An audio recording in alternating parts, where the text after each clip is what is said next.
Good morning. Today is July 18th, and this is Karen Brake, and I'm here to talk a little bit today about my continual journey into leiomyosarcoma.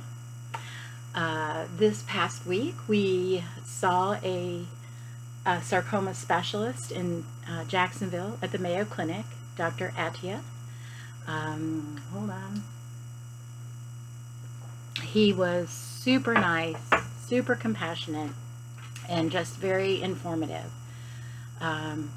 We got there, and the drive there, of course, I get myself all worked up just before, and so I had been crying in the car, and my poor husband, he's just so patient and so loving. He's very, very compassionate, and so he's holding my hand while he's trying to drive in traffic, and I'm like, no, I'll be okay. He said, nope, I'm holding your hand. So anyway, we got there and found the place very easily. The maps that they provide, the directions they provide, everything just makes it so easy. And so we check in, and I had already done the paperwork online, so we didn't have anything to complete when we got there, and we just were sent back to the Dr. Atchia's area where he sees people. And we waited a while, probably about an hour, because he's very thorough in answering questions, and I suspect there are people that were there before me that had a lot more questions, so he was delayed a little bit for us. But when he came in, he just started talking, and he was very informative. We talked about chemotherapies, or what's called adjuvant therapies, so doing chemotherapy just in case, or radiation just in case. And I had done a lot of research prior to going, and I didn't see the point, because there's nothing there that we know of. So there are no tumors that we know of. And that's where the point of adjuvant therapies is, that you're killing cancer cells that may be in there, that has sort of got loose during surgery or something like that.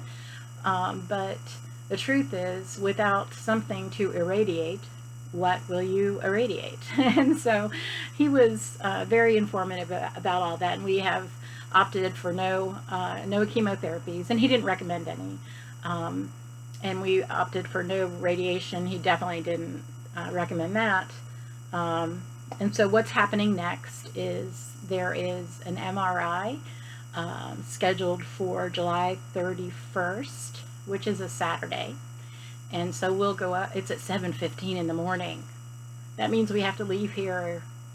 Well, it takes us 2.5 hours to get there, so you can do the math. Of course, we got to leave a little early and for traffic, but there won't be any traffic that time in the morning. Anyway, so that's what's happening. We're going to go up and have the MRI, and then go from there. If there's, the doctor said that if there's something there, if there are new deposits, that he would then find somebody to do surgery if he can. And that's how we're going to move forward. We'll surgically remove what we find when we can. If it grows very aggressively and needs to be shrunk, then we'll consider radiation or chemotherapies, but they are not the answer to this cancer. Hey, that rhymes. Oh. So the answer to this kind of cancer is surgical removal. So that's where we are. And he also scheduled an appointment with a geneticist, because my paternal grandmother, had some cancer, and they want to know, or they're interested in finding out, if there's anything genetic associated with it. They don't believe there is at this point, but they're willing to do some research and find out, because my daughter and grand-twins are too important for me to not find out. I can't just rest in this and go, oh, yeah, it's not genetic. Well, we don't know. They don't know. And they don't think it is. And they've said there are some things that they've sort of gotten out of their research that say if you've done this, that might be, but none of it is genetic. It's about prior x-rays and I don't have any of that, so I don't know. Anyway, we're just going to do it, and hopefully they'll be able to figure something out, if not for my generation, for the next. But other than that, I have something called drop foot, which is new to me. So it's because my foot won't raise up.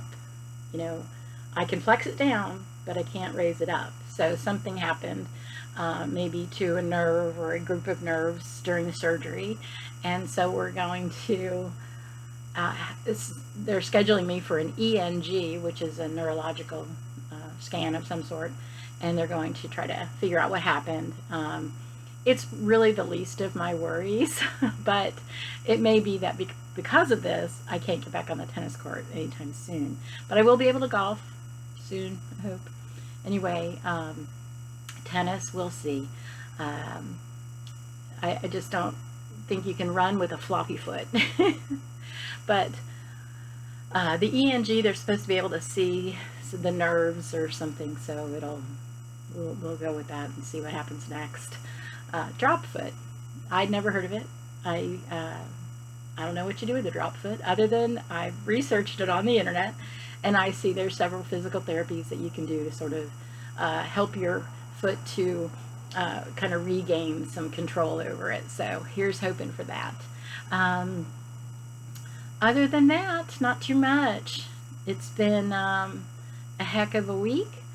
I think the hardest thing for me is the not knowing and kind of that build up. So while I'm waiting to go to the doctor, or days before even, I'm very emotional, and it's not that I'm not trusting God, because I totally am. I think that my part of this is getting all those emotions out.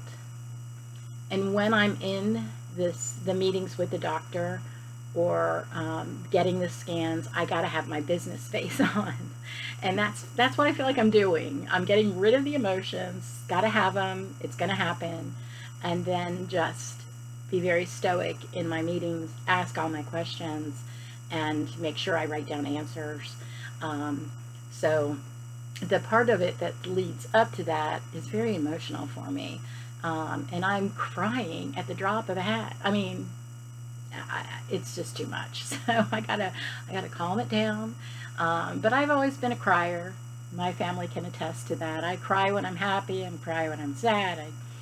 I cry when I burn the toast. No, just kidding. But I am a bit of a crier. Even my second grade teacher sent a note home to my mom and dad about crying too much, about being too emotional. Second grade, Mrs. Hildebrand. Blech.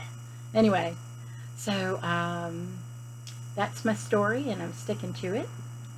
Thank you very, very much for all of your support, all the cards, the quilt, the Minnie Mouse blankie, the basket of cookies and whatnots. You guys have just been so great, and I'm very appreciative for all of your support. It's really good to know that I'm not in this alone, and that you guys are supporting me with your prayers and good thoughts, and the cards and everything. It's pretty much unspeakably wonderful. I just don't even know what to say. Thank you very much. So I hope you have a good week. I intend to. I'm getting better from my hysterectomy, so I hope to be out on the golf course, at least putting this week. I won't be on the tennis court for a while, but golf, I can get back into that. So here's to some golf and getting some exercise. But again, thanks for your support, and we'll talk to you again soon. Bye-bye.